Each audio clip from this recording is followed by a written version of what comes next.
Hello friends, সবাইকে নমস্কার আমার। তো আজকে আমি একটা মুম্বাইয়ের অথেন্টিক রেসিপি বানাতে যাচ্ছি, যেটা নাকি ওরা এই যে গণেশ চতুর্থী আসছে তখন মুম্বাইয়ের এটা অথেন্টিক ডিশটা ওরা সবাই বানায়।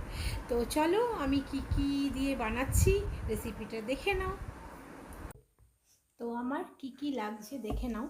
এখানে নিয়েছি আটা, এটা তোমরা ময়দাও দিতে পারো, আর সামান্য হচ্ছে নুন নিয়েছি, আর ছোলার ডাল নিয়েছি, আর এখানে আছে হচ্ছে গুড়, আর জিঞ্জার ড্রাই পাউডারটা, আর এলাচ, আর লাগছে ঘি। তো আটাটাকে আমরা প্রথমে নুন ভালো করে মিশিয়ে নেব, তারপর এটার মধ্যে ঘি দিয়ে দেবো। ঘিটা অপশনাল, তোমরা তেলটাও দিতে পারো। তো ভালো করে এটা মিক্স করে নেব।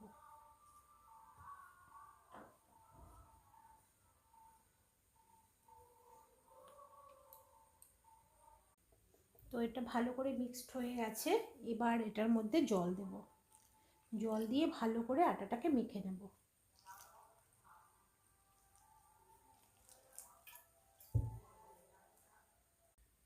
তো আটাটা আমাদের মাখা হয়ে গেছে। এবার এটা ঢেকে 1 ঘন্টার জন্য রেখে দেবো। আর চলো ডালটাকে এবার আমরা সেদ্ধ করে নেব। তো ডালটাকে আমি ভালো করে ধুয়ে নিয়েছি, এবার আমি কুকারের মধ্যে দিয়ে দেবো।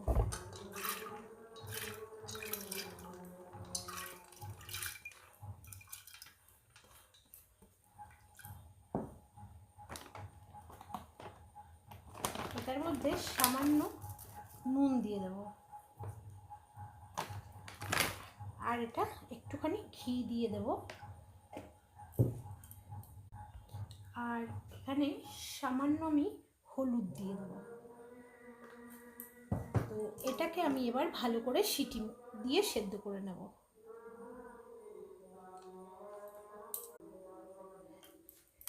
তো এটাকে আমি এবার সিটি দিয়ে নেব ভালো করে। তো ডালটা সেদ্ধ বসিয়ে দিয়েছি, সেদ্ধ হয়ে গেলে আবার ফিরে আসছি। হ্যালো ফ্রেন্ডস, দেখো আমার ডালটা সেদ্ধ হয়ে গেছে। তো আমার ডালটা সেদ্ধ হয়ে গেছে, এবার আমি এটার জল ঝরিয়ে নেব।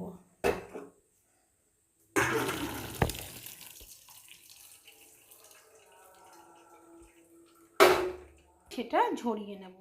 তো চলো জলটা ঝরে যাক, তারপর আমরা ফিরে আসছি।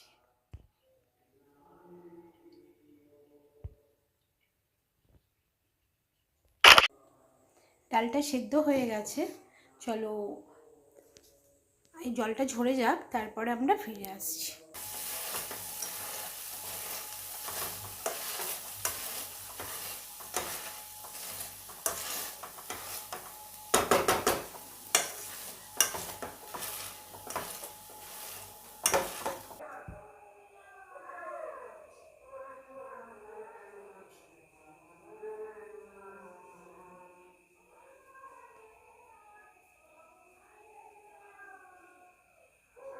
এমন হবে।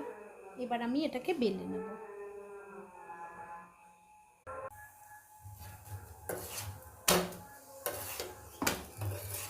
চলো নামিয়ে নিচ্ছি। হয়ে গেল। তো হয়ে গেল আমাদের পুরনপুলি রেডি। চলো টেস্ট করে দেখি কেমন হয়েছে।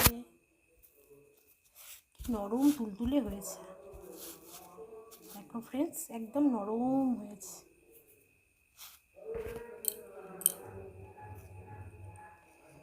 গরম আছে।